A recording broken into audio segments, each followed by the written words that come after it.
বড় ইজতেমা হয়ে গেছেন এবং হুদাইবিয়া বড় ইজতেমা 3টে হয়ে গেছে।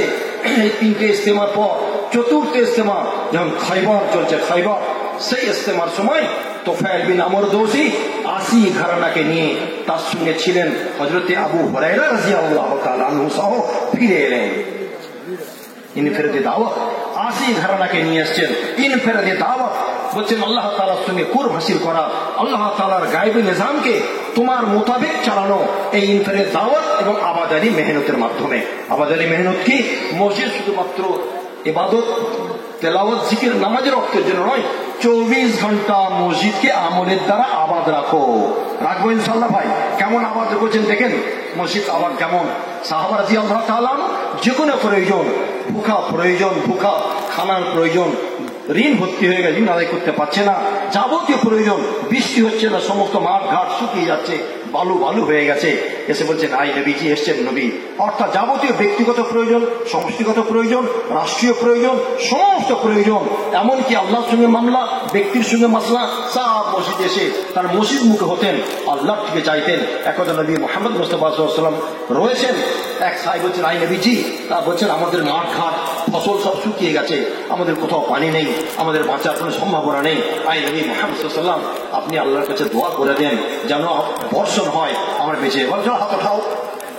যখন তুমি আল্লাহর হয়ে গেছো, অটোমেটিক্যালি আল্লাহ আমার হয়ে যাবে। আমি যদি কোনো ব্যক্তিকে তার কাছে আমি নিজেকে সাপোর্ট করি, তো তিনিও আমার যাবতীয় প্রয়োজনীয়তা মেটাবার জন্য অঙ্গীকারবদ্ধ। এটা স্বাভাবিক নিয়ম। আল্লাহ নবী মুহাম্মদ সাল্লাল্লাহু আলাইহি ওয়াসাল্লাম হাত উঠিয়েছেন, ওই যে পানি শুরু হয়েছে, পানি আর বন্ধ হয়নি।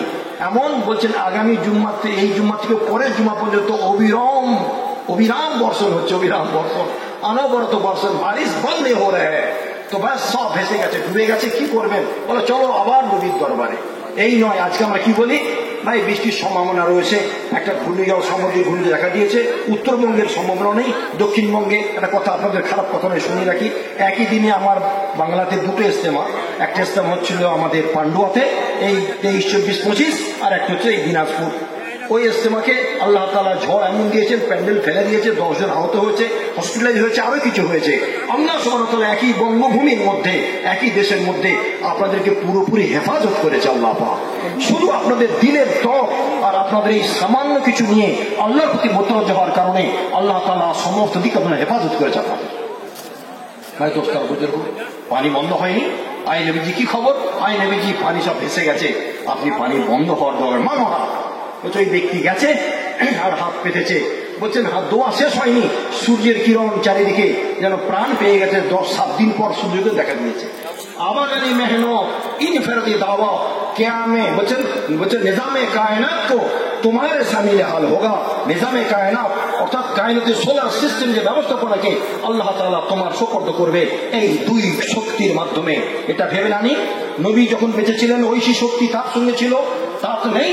আল্লাহ নবী সাল্লাল্লাহু আলাইহি ওয়াসাল্লাম এই কথা বলে গেলেন যে সাহায্য বা মদত কোন কালের জন্য, কোন ব্যক্তির জন্য নয়, বলকে যখন যারা আল্লাহ পাকের বিধান নবীর তরিকায় জিন্দেগি বসর করবে, আল্লাহ তাআলার সঙ্গে ওই মদত হবে। বলকে সাহাবীদের সঙ্গে যে মদত হয়েছিল তার থেকে 50 গুণ সাহাবীর বরাবর মদত আল্লাহ তাআলা দুনিয়াতে করবেন, আজও করছেন। ভাই দোস্ত আর বুজুর্গ, সাহায্য এখন নবী মুহাম্মদ রাসূলুল্লাহ সাল্লাল্লাহু আলাইহি ওয়াসাল্লাম মুসলিম নবীতে নেই, দুনিয়াতে রক্ষক হয়ে গেছেন। দ্বিতীয় খলিফা আমিরুল মুমিনিন ওমর ইবনে খাত্তাব রাদিয়াল্লাহু তাআলা মুসলিম নবীতে রয়েছেন। হঠাৎ খবর এলো, হে আমিরুল মুমিনিন, ওই পাহাড়ের ধার থেকে একটা অগ্নিকুণ্ড বের হয়ে লাভা আকারে বেরিয়ে আসছে, আগ্নেয়গিরি ছুটে আসছে মদিনার দিকে, হয়তো মদিনায় গ্রাস করে ফেলবে। মদিনায় মসজিদ দেখলে মসজিদ তো আবার দেখছেন মসজিদ, ছোট একটা বাচ্চা বসছিল, ছোট বাচ্চা মতো, 9 বছরে, বলছেন 9 হিজরিতে মানে নিয়েছে, শিশু যাকে বলা হয় নিউ মুসলিম। তামিম দাড়ি, তামিম চপ যাও, আগুনটাকে দাফন করে এসো, তাড়িয়ে দিয়ে এসো। তিনি ইতস্তত করছিলেন, যেতে চাচ্ছিলেন না। তামিম যাচ্ছ না? হ্যাঁ আমি মোমেনি, আমি আগুনকে ভয় পাই না, যেতে এই জন্য যাচ্ছি না। কিয়ামত পর্যন্ত মানুষ ভাববে তামিমের কারামতি বাহাদুরি দেখেছো, আমার বাহাদুরির দ্বারা আগুন নিভিয়ে এসছি। বলছে হুকুম চলো। তামিম উঠলেন, যেমন কচি বাচ্চাটা হচ্ছে মুরগি বাচ্চাকে নিয়ে তাড়িয়ে নিয়ে যায়, আগুনটাকে তাড়াতে তাড়াতে গর্তে ঢুকিয়ে পা দিয়ে চেপে বন্ধ করে চলে এলেন তামিম দাঁড়িয়ে। মাত্র 9 হিজরি মানে হয়েছে, যাকে বলা হয় নবজাতক ইসলামের ছোট্ট ছোট্ট একটি সাহাবা। কখন? যখন মসজিদ আবার ইনফিলের দাওয়াত আল্লাহ তাআলার কায়নাতের শক্তিকে তিনি নিজের সঙ্গে নিয়ে নিয়েছেন, আল্লাহ তাআলা জামে কায়নাতকে তার সঙ্গে সুপর্দ করা হয়েছে। এই ব্যক্তি সম্পর্কে ভাই দিনের সঙ্গে দুনিয়া না মিশানো, আমরা তো দুনিয়াদার মানুষ ভাই, কি করি? তো তিনি করলেন কি, মিশিয়ে তিনি দেখেছেন দাওয়াত দিতে দিতে সেই তামিমদার রাদিয়াল্লাহু তাআলা ভারতবর্ষের ভূখণ্ডে চেন্নাইয়ে তার কবর রয়েছে। মদিনার মসজিদে যিনি প্রথম আলো জ্বালিয়েছিলেন, যিনি ওই আগ্নেয়গিরিটাকে দাফন করেছিলেন, সেই তামিমদারি তার কবর মদিনায় জান্নাত